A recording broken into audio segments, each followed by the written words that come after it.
ভাই আপনারা সবাই এফএইচ হল, শহীদুল্লাহ হল, সবাই শহীদুল্লাহ হলের গেটের এখানে দ্রুত আসেন। 11টার দিকে সিন্ডিকেট মিটিং আছে, ওইখানে যদি হল ভ্যাকেন্ট করার ঘোষণা দেয় তারপরে তারা প্রশাসন দিয়েও চাইলে ভ্যাকেন্ট করতে পারবে, মানে আইন শৃঙ্খলা বাহিনী দিয়ে।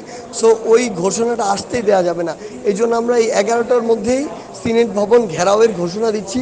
আমরা 21 হলের পোলাপান অলরেডি গেটে চলে আসছি, হয়তো শহীদুল্লাহ হলে যেতে আমাদের 5 মিনিট লাগবে। আপনারা একদম দ্রুত যে অবস্থা আছেন জাস্ট কাপড় চেঞ্জ করে চলে আসেন শহীদুল্লাহ হলের গেটে, কুইক। ভাই আমরা আজকের হচ্ছে টাইমটা আর প্লেসটা একবারে একটু ফিক্সড করে কনক্রিট জায়গাটাতে আসি। আসার পরে অ্যাকচুয়ালি মানে ওই নিয়ে যেতে হবে, ওই মেন্টালিটি নিয়ে যে এরকম টোকাই যদি 500 আসে, আমরা যদি 300 হই, তাহলে 300 মিলে ওই 500কে পিটায় ওইখানে শুয়াই দিব।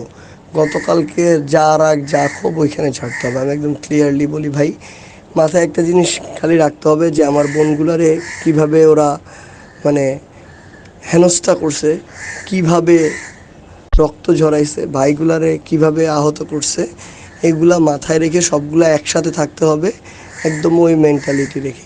কেউ যদি টাচ করে তাহলে উড়ায় দিব ভাই, না করলে সমস্যা নেই, কিন্তু করলে উড়ায় দিব একেবারে। অ্যান্ড আমরা হচ্ছে মানে সবাই এখানে আসলে একসাথে থাকলে কিচ্ছু করে না। আমি আজকে ভিডিওগুলো দেখতেছিলাম আসলে যে ঝামেলা হয়ে গেছে, যে আপুগুলা দৌড়াইতেছিল, ছেলেগুলা ছন্ন ছেঁড়া হয়ে গেছিলো, ছেলেও কম ছিল না, কিন্তু এক একজন এক এক দিকে হয়ে গেছে। কেউ 71 হলের দিকে, কেউ সূর্য সেনের দিকে, কেউ চলে গেছে হচ্ছে জসিমউদ্দিন হলের দিকে, কেউ মল চত্বরে মানে বিভিন্ন জায়গায় ছন্নছেড়া হয়ে গেছিলো। এইভাবে না হয়ে একসাথে থাকা লাগবে। ছন্নছেড়া হয়ে গেছিলো দেখে ওরা 30-40 জনের একটা গ্রুপ এসে ইট পাটকেল নিয়ে ছুঁড়ে এভাবে মেরে চলে গেছে আর কি। সো ওই জিনিসটা জাস্ট মাথায় রেখে একটা নির্দিষ্ট টাইমে আশেপাশে যারা যারা আছে ভাই বন্ধু টন্ধু যারা, সবাই হলে চলে আসুক। হলই সবচেয়ে সেফ আসলে, হলের ভিতরে কিছু হবে না। 21 হল থেকে যেটা হয়েছে যে 21 হলে কিন্তু কোনো এইসব ক্যান্ডিডেট ফ্যান্ডিডেট কাউকে ঢুকতে দেওয়া হয় না, শুধুমাত্র সব স্টুডেন্ট আছে এবং আমরা সবাই একসাথে থাকবো। অ্যান্ড আমার যতদূর মনে হয় যে এফএইচ আর শহীদুল্লাহ সেম অবস্থা। শুনলাম শহীদুল্লাহ হলের যে এক্স2 ছেলে পেলে কমে গেছে। যাই হোক, যে যেখানে আশেপাশে আছে সবাই হলে চলে আসুক।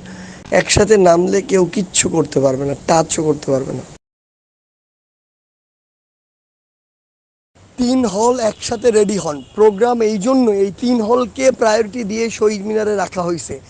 ওই টোকায়ের বাচ্চাগুলোকে আজকে প্রমাণ করে দিতে হবে যে ওরা আসলে টোকাই, এবং আজকের পর থেকে ওদেরকে যদি একজনকে 20,000 করে টাকা দেয়, ওরা যেন ঢাকা বিশ্ববিদ্যালয় এরিয়ায় ঢোকার সাহস না করে, কাউকে গায়ে হাত দেওয়া তো দূরের কথা, সেটা আজকে ওদেরকে হারে হারে টের পাওয়াই দিতে হবে।